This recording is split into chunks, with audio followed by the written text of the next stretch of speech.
जैन बच्चों, आपको पता है एपीएफसी की एग्जाम डेट आ गई है और आपको पता है जो बच्चे हैं वो बड़े एंजाइटी में हैं, पैनिक में है कि 2 महीने में एग्जाम निकल सकता है, नहीं निकल सकता है। तो देखो भाई साहब, 2 महीने आपके पास, 2 महीने से ज़्यादा समय आपके पास है इस एग्ज़ाम के लिए, इस एपीएफसी के एग्ज़ाम के लिए और ईओ एओ के एग्ज़ाम के लिए। तो देखो 2 एग्ज़ाम हो रहे हैं, सबको पता है 2 जुलाई को एग्ज़ाम की डेट जो है आपकी डिक्लेयर हो गई है। तो 2 जुलाई को आपके पास जो एग्ज़ाम है वो दे दिया है कि 2 जुलाई को हम एग्ज़ाम कंडक्ट कराएंगे। यूपीएससी अपना 2 जुलाई को एग्ज़ाम कंडक्ट करा रहा है। 2 महीने से ज़्यादा आपके पास समय है। तो 2 महीने से ज़्यादा अगर आपके पास समय है तो भैया एग्ज़ाम निकल सकता है। कंपटीशन अनडाउटेडली सही है, इतने लोगों में कुछ का तो बेवकूफ़ बनेगा।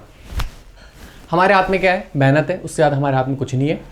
क्या करना है, कैसे करना है, इसके बारे में बात करूंगा। उससे पहले आप जो है चैनल को सब्सक्राइब कर लो, टेलीग्राम ग्रुप को ज्वाइन कर सकते हो फॉर एपीएफसी, और आने वाली वीडियोस के लिए आप लोग जो है बेल नोटिफिकेशन दबा सकते हो। तो देखो भैया क्या है आपके पास, जब एग्जाम आपके पास हो रहा है तो सबसे पहले आपका जो आपको आलस त्यागना पड़ेगा, जो आपका लेजीनेस है वो त्यागनी पड़ेगी। अर्थात आप क्या बोलते हो, शाम को लेट जाते हो और बोलते हो कि भैया हम ना थोड़ी देर अपना ऐसे सहारा लगा लेते हैं और सोएंगे नहीं, पढ़ते रहेंगे। थोड़ी देर बाद क्या करते हो आप, क्या करते हो, थोड़ी देर बाद लेट जाते हो, बोलते हैं लेटे हैं पर पढ़ते रहेंगे। उसके क्या बोलते हैं, अरे यार सुबह उठेंगे 4 बजे। ना आप 4 बजे उठते हो, ना कुछ होता है, और फाइनली आप सो जाते हो। अगले दिन फिर वो प्रोसेस बोलते हो कि यार अब हम पढ़ेंगे कल से, या आज रात से पढ़ेंगे, फिर नहीं पढ़ पाते। तो भैया अगर आप ऐसा करोगे तो कुछ होने वाला नहीं है। 2 जुलाई का समय है, बहुत कम समय है, और काफ़ी ज़्यादा भी अगर आप इससे क्या मैक्सिमम एक्सप्लॉइट कर सकते हो, मैक्सिमम इससे निकाल सकते हो। तो देखो 2 जुलाई को एग्जाम है, टाइम आपके पास काफ़ी है, पढ़ो और निकलेगा। अब फटाफट क्या करना है, देखो ध्यान से सुनो। पहला आपके पास है हिस्ट्री का मॉडर्न इंडिया पार्ट। अभी मॉडर्न इंडिया पार्ट में क्या करना है आपको, आपने कुछ नहीं करना। आपने स्पेक्ट्रम किताब जो है वो फटाफट छोटे बच्चे के लिए, हाई स्कूल का जैसे बच्चा होता है ना, 10th क्लास का 14-15 साल का बच्चा, उसे कोई मतलब नहीं है एग्जाम में क्या आ रहा है क्या नहीं आ रहा है, उसे ज्ञान कोर्स अपना बढ़ाना ही नहीं है, उसे सिर्फ एग्जाम निकालना है। वो चुपचाप एग्जाम के लिए पढ़ता है।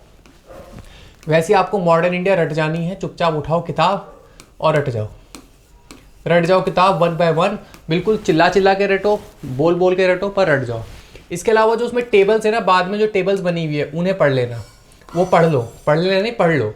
जो उसके बाद में टेबल्स बनी हुई है ना लास्ट में, कि कांग्रेस सेशन कब है, न्यूज़पेपर्स का कौन से, आपका न्यूज़पेपर कौन है, इसके बाद ऑर्गेनाइजेशन कौन कौन से किस किसने बनाई है, ये सब पढ़ डालो, ठीक है। इसके बाद आप क्या करो, इसके बाद आप कुछ मत करो। इसके अलावा आप लोग जो है बुक्स एंड ऑथर्स पढ़ लेना। न्यूज़पेपर्स तो पढ़ने हैं, बुक्स एंड ऑथर्स। और आपको ये किताब पढ़नी है सोशियोलॉजी की, इंडियन सोशल डेवलपमेंट करके किताब आती है, सोशल डेवलपमेंट करके, सोशियोलॉजी की है। मॉडर्न इंडिया के क्वेश्चन जो है इससे जरूर पूछ रहा है, ठीक है। इसके अलावा आपका पॉलिटिकल साइंस में आपके पास जो है इंडियन पॉलिटिकल साइंस में किताब चलती है आफ्टर इंडिपेंडेंस की, उसका एक क्वेश्चन आता है या 2 क्वेश्चन आते हैं, वो जरूर पढ़ना है, यूपीएससी में ही पढ़ना है। तो देखो टाइम तो आपके पास है, काफ़ी है, क्योंकि देखो आपके पास 28 मई को, आपका 14 मई को यूपी पीसीएस है, 21 मई को हरियाणा है, और 28 तारीख को यूपीएससी सीएससी है। तो 28 के बाद जो इसका क्रीम हो जाए, ये बच्चा निकल जाएगा, क्राउड होगा, ये क्राउड 14-15 हज़ार बच्चा तो निकल जाएगा चुपचाप अपना मेंस की तैयारी करने के लिए। बाकी बच्चा बैठेगा ईपीएफओ की तैयारी के लिए, क्योंकि आपका 2 जुलाई को एग्जाम है। तो वो आपका पीक टाइम पे अपना यूपीएससी तो खराब करेगा नहीं, सिविल सर्विस का एग्जाम। तो जो 13-14 हज़ार बच्चा होगा वो तो भाग जाएगा, ठीक है। होपफुली आपको बात समझ में आ रही होगी। इसके अलावा यूपी पीसीएस वाले बच्चे होंगे वो भी अपने लग जाएंगे, क्योंकि रिजल्ट आ ही जाएगा 10-12 दिन में। योगी जी तुरंत रिजल्ट दे रहे हैं, तो आपका 10-12 दिन में, 15 दिन में वो रिजल्ट दे रहे हैं। 1 महीना मान लो मैक्सिमम, तो मई में उनका भी एग्जाम है, तो जून में वो भी रिजल्ट दे देंगे। यूपीएससी वाले बच्चे और यूपी पीसीएस वाले बच्चे वो वहाँ पे बैठ के पढ़ेंगे। मेरी बात समझ पा रहे हो? तो आपको जो है काफ़ी चीज़ें एज मिल सकती है। मॉडर्न इंडिया मैंने आपको बता दिया। पॉलिटी के लिए आपको क्या करना है, पॉलिटी के लिए वही आपका ग्रंथ है, उसका नाम है लक्ष्मीकांत। वही लक्ष्मीकांत नाम का जो ग्रंथ है वो पढ़ना है। 1 साल का करंट अफेयर पढ़ लो, फटाफट पढ़ लो।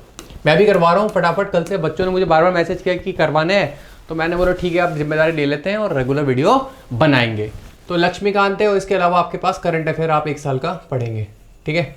ये अब स्टार्ट कर रहे हैं अपन लोग। अब मैं मैराथन वगैरह भी कराऊंगा, चैनल को सब्सक्राइब कर लो, टेलीग्राम ग्रुप भी ज्वाइन कर लेना, ठीक है। इसके अलावा आपके पास क्या है, पॉलिटी का समझ में आया। इसके अलावा आपने क्या करना है, आपने इकोनॉमी का क्या करना है बता देता हूँ। इकोनॉमी फटाफट पढ़ना शुरू करो। जिनको थोड़ा बहुत डाउट है वो अपना करंट अफेयर से काम चला सकते हो। अगर आप चाहो तो एनसीईआरटी कर लो, इंडियन इकोनॉमिक डेवलपमेंट, ठीक है। या आप कोई भी स्टैंडर्ड बुक पकड़ सकते हो, किसी कोचिंग के नोट्स हैं तो वो पकड़ सकते हो। जैसे आपके नेट में भी फ्री में है, Indian economy notes for UPSC डालोगे .pdf, आपको एक कोचिंग पर्टिकुलर कोचिंग के नोट्स निकल के आ जाएंगे। और 365 डेज वाला जो आपके पास आता है, एक साल करंट अफेयर, वो पढ़ लेना, ठीक है। इसके अलावा देखो क्या करना है, फटाफट देखो, स्कीम्स है, स्कीम्स पढ़नी है, स्कीम्स तो पढ़नी ही पड़ेंगी। स्कीम जो है आपका डेवलपमेंट में भी आ जाएंगी, ठीक है, कहने का मतलब आपके पास सोशल सेक्टर में भी आ जाएंगी। तो स्कीम्स पढ़नी है, स्कीम्स की आप जो है क्या कर लेना, आप कंडीशन जरूर पढ़ लेना।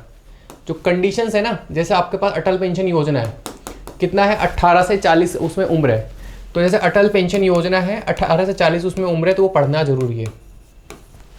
आगे देखेंगे आपके पास समझ में आया ना। इसके अलावा आपके पास लेबर लॉस पढ़ लेना है, नेट पे आपको पढ़ेंगे लेबर लॉस। तो वेबसाइट खोलना मिनिस्ट्री ऑफ लेबर की, लेबर मिनिस्ट्री वेबसाइट में आपको वहाँ लेबर लॉज मिल जाएंगे, वो पढ़ लेना। और या गूगल में सिंपल डालोगे तो आपको लेबर लॉज इन इंडिया करके आ जाएगा, उनको थोड़ा थोड़ा पढ़ लेना। बेसिक पढ़ना है, डिटेल में नहीं पढ़ना, बहुत बेसिक पढ़ना है, सिर्फ उनका ऑब्जेक्टिव पढ़ना है। और उसमें जैसे आपके पास आपका ट्रेड यूनियन है, उसमें बनाने के लिए कितने लोग मिनिमम चाहिए, इस टाइप के आएंगे, बहुत डिटेल में नहीं आएगा, फलाना क्लॉज में फलाना, ऐसे नहीं आने वाला। You are not becoming the labour lawyer. तो आप वहाँ पे जो है लेबर लॉस के लिए आप लॉयर नहीं बनने जा रहे हो, आप सिंपल एक जो है असिस्टेंट कमिश्नर बनने जा रहे हो, that is in provident fund. तो आपको बस लेबर लॉज में थोड़ा बेसिक आइडिया होना चाहिए, ठीक है जी। इसके अलावा आपने क्या करना है, इंश्योरेंस एंड ऑडिटिंग, इसमें भी सीधे जो गूगल के टॉपिक करके आपको मिल के आएगा ना, इंश्योरेंस इन इंडिया करोगे तो जो आएगा वही आपके पास इसमें है। जैसे कौन मैनेज करता है, सेबी मैनेज करता है ना। फिर इसके बाद थोड़ा बहुत इंश्योरेंस सेक्टर कैसे काम करता है ना, इसके बारे में पढ़ लेना। जनरल इंश्योरेंस क्या होता है, मेरी बात समझ पा रहे होंगे, लाइफ इंश्योरेंस, ये सब चीज़ें थोड़ा बेसिक आपका पढ़ लोगे तो काम बन जाएगा। इसके अलावा बेसिक्स ऑफ ऑडिटिंग कर लेना, बीकॉम में चलता है ऑडिटिंग, तो आप गूगल करोगे, सिंपल एक पीडीएफ निकल के आएगी auditing.pdf करके, और थोड़ा बहुत उसको पढ़ लेना। 4-5 पन्नों का पेज में पढ़ने हैं, ज़्यादा आपको डिटेल में नहीं पढ़ना, ठीक है। अकाउंटिंग के प्रिंसिपल्स 11-12 लेवल के आएंगे, बहुत बेसिक, बहुत बेसिक्स, ठीक है, डिटेल में नहीं पढ़ना, ठीक है, स्कूल लेवल के, ठीक है।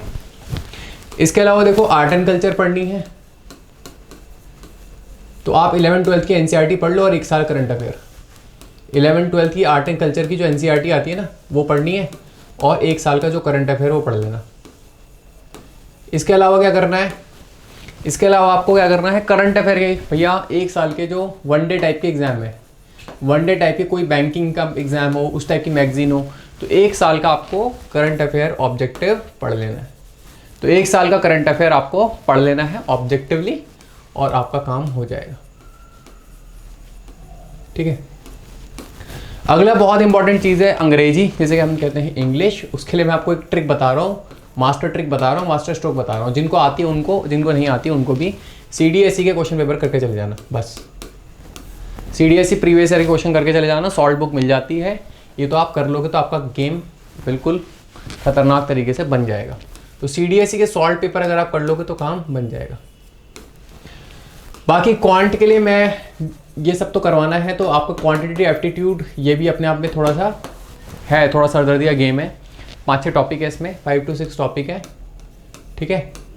जैसे आपके पास आप एवरेज परसेंटेज पढ़ना है, ठीक है, प्रॉफिट लॉस पढ़ना है, इसका बेसिक्स पढ़ने हैं, ज़्यादा हाई लेवल पे नहीं जाना, स्पीड एंड डिस्टेंस पे करना है, ठीक है। इसके अलावा आपका एवरेज कर लेना, और नंबर सिस्टम के तो क्वेश्चन आते हैं पावर वाले, या इस टाइप के रिमाइंडर थ्योरम पे, इस टाइप के सवाल। ये 5 टॉपिक अगर आप करके चले जाओगे, और टाइम एंड वर्क का अगर आप क्वेश्चन करके चले जाओगे, टाइम एंड वर्क, बस ये आपको करके जाना है, इससे ज़्यादा आपको कुछ करना नहीं है। तो 4-5 टॉपिक है, आपका काम हो जाएगा इतना अगर आप कर लेते हैं।